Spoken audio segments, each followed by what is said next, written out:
It is Durban Network eduze kwami umlungisi umfokandlovu who's a deputy mayor mlungisi mfowethu namhlanje siyabona abantu bagcwele la awusilandisi ukuthi kwenzakalani namhlanje.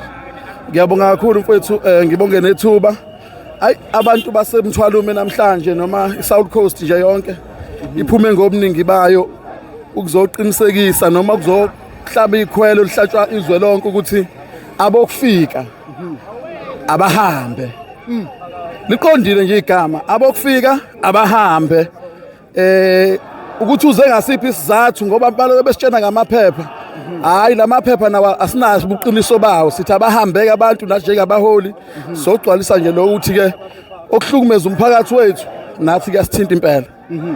Mfoka Gatsheni ake sizwe nje kakhulukazi iziphi zezinye zezizathu ezizafika ekutheni abantu base South Africa bame ngezwi lokuthi abahambe. Ake ngiqale nje ngokuthi uma ukhula nje umfana sasingayazi into ekuthiwa iphara kodwa ngesinthi kwafika abafowethu bokuhamba emva kweWorld Cup bebaningi kangaka singazi ukuthi bazokwenzani bethatha izitolo zethu hayi kwandi inqwaba yamaphara abantu abahlala emgaqweni ngoba bafika nezinto ezingaphilile ezingekho right ezingakwazi ukuphila emntwini abantu nje baphenduka izibotho usho ukuthi ke asinasizwe ke kusasa uma kulimazwa abantu abethu abasha. Thank you. Mhlawumbe le memorandum ihanjiswa kubani kanjani?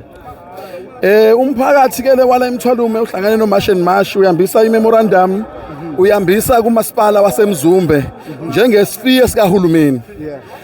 Uzofika uyethuleke mhlambe kuba bumeya mesifika lapha phambili ayithule zonke izikhalo zethu esikholela ukuthi ke naye umeya nje obasamba naye la ngaphakathi uyaqonda usizo libhekwa abantu ngoba naye njengesakhamuzi sala emthwalume naye usasho ngezwe lilodwa naye ukuthi cha labantu bethu asibafake emzini yethu naye badla izitolo zethu mabahambe ngoba bavimba ithuba lomuntu wase South Africa ukuthi akwazi ukusimama ngokwebhizinisi. Gatsheni omunye uzobuza umbuzo ukuthi niphakathi einhlakeni zakamasipala kuza kanjani ukuthi nimashele umasipala nibe futhi nama heads amasipala engabe nini eni-addressa i-issue? No ahlamba siqondisa simashele umasipala siqinisekisa nje ukuthi kuyazwakala kuhulumeni omkhulu ukuthi ukwazi ukuthatha izinqumo ezokwenza ukuthi okushiwo umphakathi wethu uma umholi womphakathi okusho ukuthi uma umholi fanele ulalela umphakathi ukuthi uthini njengoba sawushila umphakathi weSouth Africa ukuthi abahamba abantu nathi ke la emthwalume naseMzumbe siyingxenye yeSouth Africa sikwazi ukukhuluma okuhlukile nokukhulunywa abanye abantu okutheni ke siyingxenye kanjani emashi cha lokho akusigoba simasha siphelezeli abakwethu abahlukumezekile ngalesimo esibhekene naso sokuthi abantu bokufika abahambe unephepha noma unalo hamba uye ngakini. Kube nezinkulumo eziningi ukuthi inkosi yala emathulini inokuvikela istatus salabantu bokufika kungakube yini mhlawumbe eniyenzile nina njengomkhandlu uku-engage amakhosi nendawo zabo ukuthi cha kurong ukufukamela abantu abangenamaphepha?